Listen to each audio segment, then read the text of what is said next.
আসসালামু আলাইকুম প্রিয় বন্ধুরা। ২রা মে মালদ্বীপে ফুরাঙ্গি অভিযানের দ্বিতীয় পর্বে প্রচুর পরিমাণে লোক ধরবে এই ঘোষণাটা আমি দিয়েছিলাম। ১০০% সঠিক খবর ছাড়া আমি প্রচার করি না। মালে গতকালকে অনেক লোক ধরছে, ২০০ প্লাস। এর ভিতরে বায়োমেট্রিক যেটা ফিঙ্গার দেওয়া এবং ফিঙ্গার না দেওয়া এবং ভিসা যারা ধাক্কানো নেই তাদেরকে ধরছে।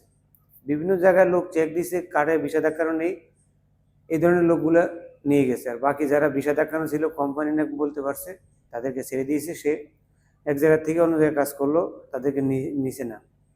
তো আজকের এই ভিডিওটা হলো আগামীকালকে, মানে আগামীকালকে থেকে বায়োমেট্রিক ফিঙ্গার চালু হয়ে গেছে। আগে যে জায়গায় আমরা ফিঙ্গার দিয়েছেন সকলকে ফিঙ্গার দিতে হবে। বর্তমান সরকার ফিঙ্গারের আওতায় সকলকে আনবে।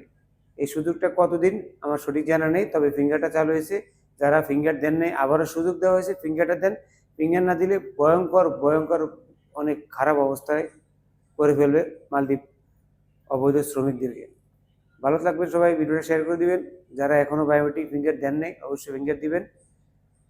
নিউজটা শেয়ার করে দিবেন, মালদ্বীপের সকল প্রবাসীর কাছে যেন পৌঁছে যায়।